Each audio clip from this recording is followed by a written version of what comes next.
Good evening, early morning, whatever. It's Gordon Causey, Gordy Canuck, Grow a Set, depending on whether you know me from Twitter or from Reddit or Facebook.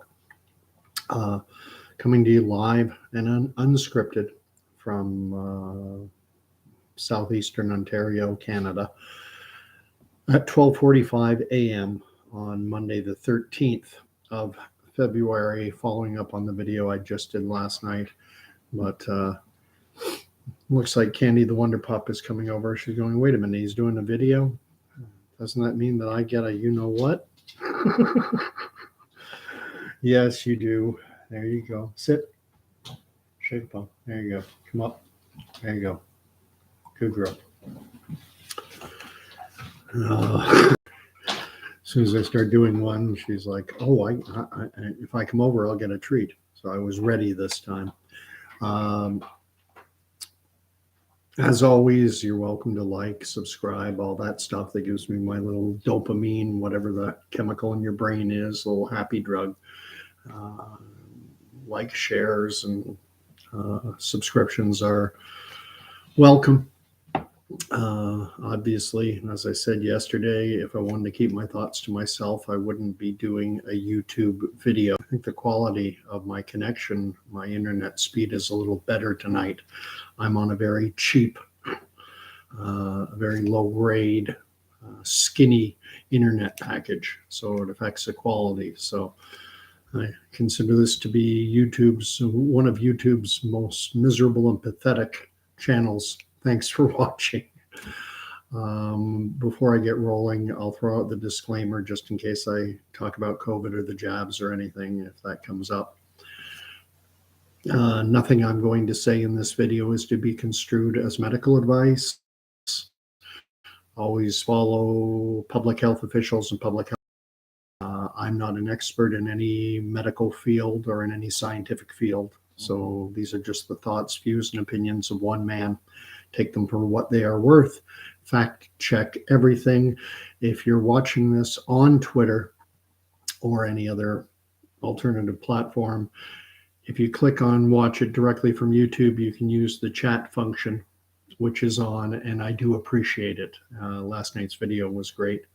Having people chime in and interact is always makes it more enjoyable. Anyway,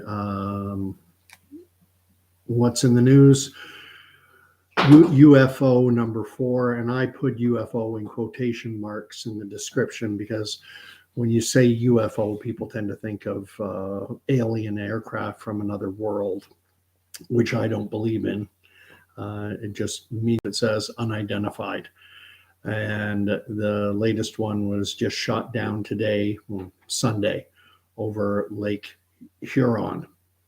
And if you're not familiar with Canadian, North American geography, the Great Lakes straddle the U.S.-Canadian border. Lake Superior, Huron, Erie, and Ontario. Those 4 all straddle the U.S.-Canada border. Lake Michigan is entirely in the U.S. Those are the 5 Great Lakes. People my age, you know it by the acronym HOMES: Huron, Ontario, Michigan, Erie, Superior. Anyway, neither here nor there. So starting with, it was on February 4th that the first UFO was shot down. That was the one described as something of a weather balloon that the Chinese claim is privately owned. It's not a government instrument, is their claim. And what it was doing, we still don't know. It was shot down over the Carolinas after having traversed, I think they picked it up somewhere over Montana and were tracking it as it moved eastward. And when it got off the coast of South Carolina, I've checked that. When it got off the coast of South Carolina, they shot it down, and I think they recovered it. I don't know. Then the second one was on Friday, and that was over Alaska, a town called Dead Horse, Alaska, in and around that area, which is on the northeastern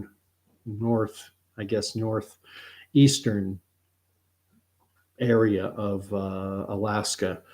And That one's interesting because that one they scrambled F-35s, and according to news reports, pilots who were intercepting it gave conflicting reports as to what some were saying that it was interfering with their electronic equipment. Others said it did not. It was described as being the size of a small car. And the last thing was they said it's been reported that the pilots were unable to determine a propulsion system. They didn't know how this vehicle, this object, was being powered. And they also, I seem to recall them saying something to the effect that it didn't seem to have navigational mobility. It just seemed to be going in one direction.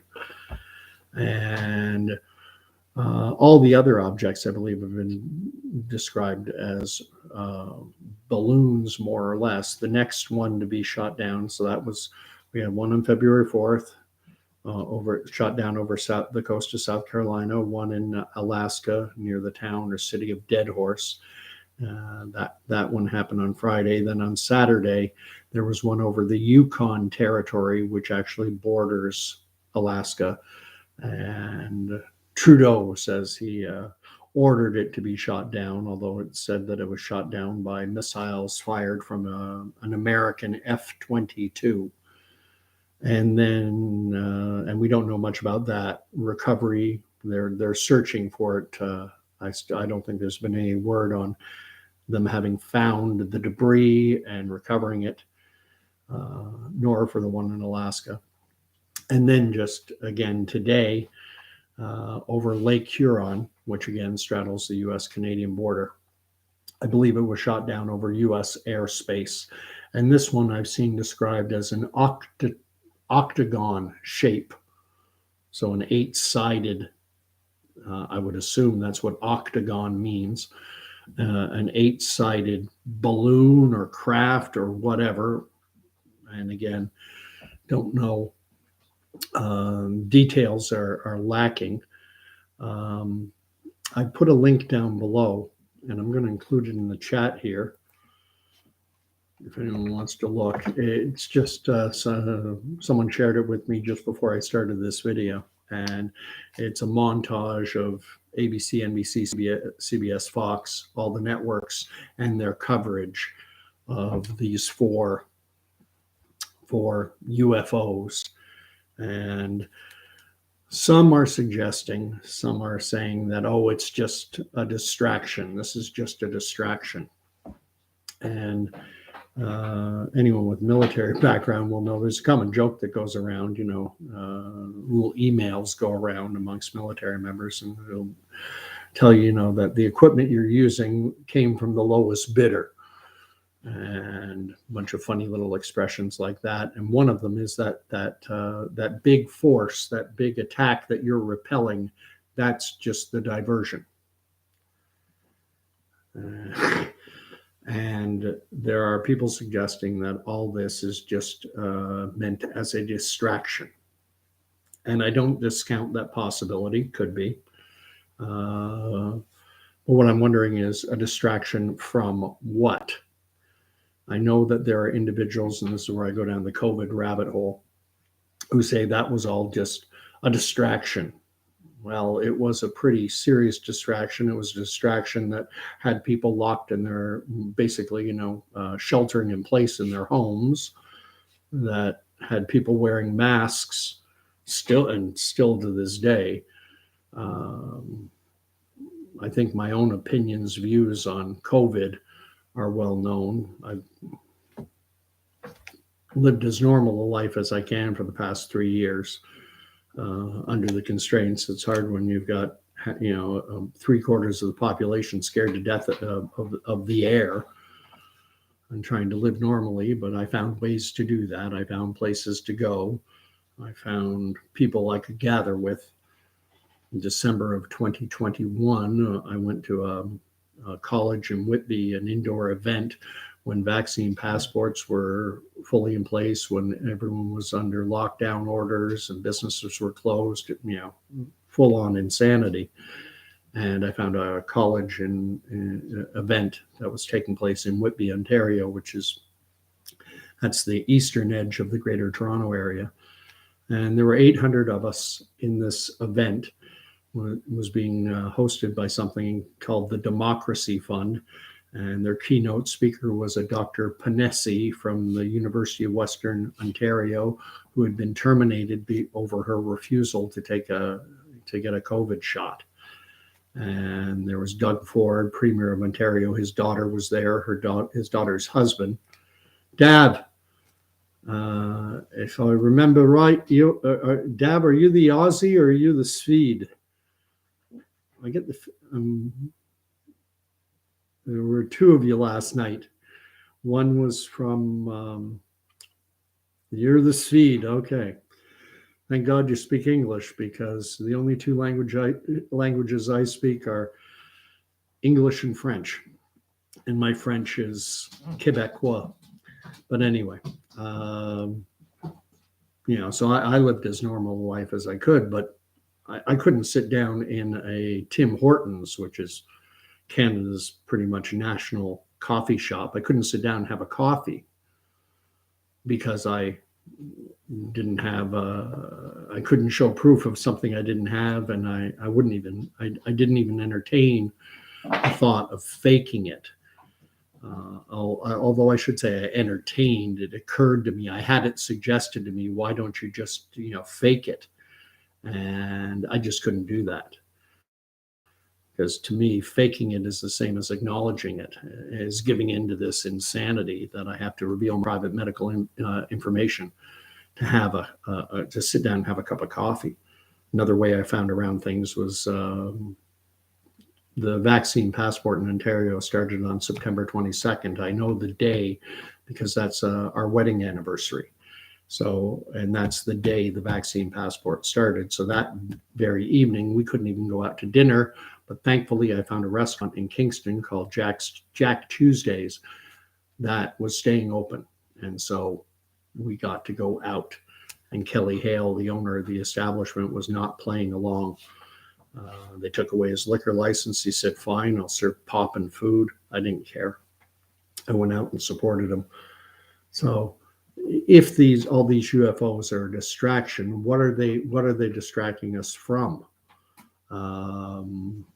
It's been suggested there was a major, if you haven't heard, there was a major train derailment somewhere in Ohio, and that's the American Midwest. And a lot of chemicals were being transported by rail, and it derailed, and there was fires, and apparently there was something called vinyl chloride, which I've never heard of, which is apparently highly toxic and highly flammable. I've seen someone say that it's a known carcinogen. I don't know if it is or not, but seems likely everything's carcinogenic in today's world. Probably my coffee is carcinogenic. So anyway,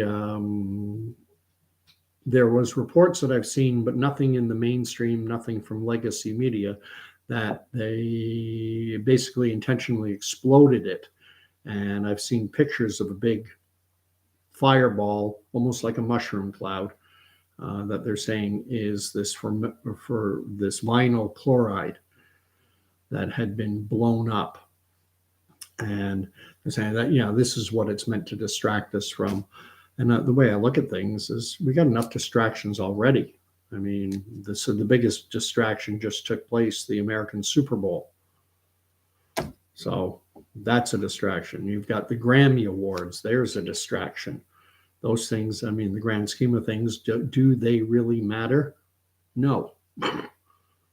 But they do provide a diversion. They provide entertainment. They give you a chance to get away from the news of the day and just watch someone fling a football around and that sort of thing. So what are they distracting us from? I mean, is it, I'm not discounting that that's a possibility, but I'm also not discounting the possibility that maybe this is going to blow up into something. Maybe they're going to maybe this will be blown up into a threat of some kind. Are they going, I can speculate in all manner of ways. Are they going to claim that this is the Chinese? I talked in my last video about the fact that the three main drivers of population reduction historically have always been war, disease, and famine. We have a war right now taking place between Russia and Ukraine. And one thing that you can look into, China and Russia signed an agreement which has been described as a no limits partnership. Like we're joined at the hip. And, you know, we've got Germany, we've got the United States sending battle tanks over to Ukraine to support their war effort. And once those Ukrainian armored tank crews learn how to use those Abrams and Leopard tanks, then what happens is there's potential for an escalation in that conflict. And Ukraine is something of a breadbasket, not just for Eastern Europe, not just for Europe, but for the world. They're a major supplier of wheat. And and we're heading into so-called, I guess you would call it planting or seeding season. So goodness knows we could have an escalation in that conflict. And what does that do to supply chains? And what does that do to the food supply globally?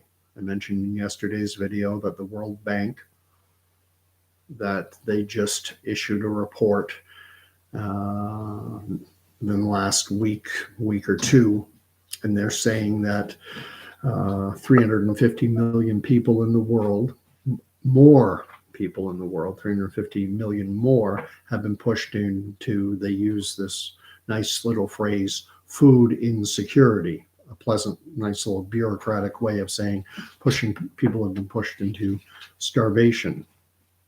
And oh, it's where you need. Dogs are wonderful. They're stress relief. Yeah, she's a good girl. Okay. She knows if she bugs me like this, that eventually she'll get another TREAT. And she's probably even learning what the spelling of that word means. So that's going to be the end of my video, and I probably won't do one now for a few days. Goodness knows, you know, we've had 4 UFOs in 4 days, Friday, Saturday, Friday, Saturday, Sunday. We've had 3 over the past 3 days, one Friday, Saturday, and Sunday, and then we had that one on February 4th. We're at 4 now total. Who knows? There may be one happening right now as we speak. If you watch that link that I've shared here and that I've shared down below, you can watch and you'll see they're reporting that at varying times airspace over the state of Montana has been shut down to air traffic for whatever reason, as they monitor the skies, I guess. But thank you for watching. Sorry it's not as good a video as yesterday, but I shouldn't do them 2 nights in a row, but I do enjoy it. Dav, appreciate from Stockholm or from wherever you are. It's the only city I can name in Sweden. And we'll see what happens. Not going to make any predictions. Goodness knows. Anyway, God bless, and talk to you later.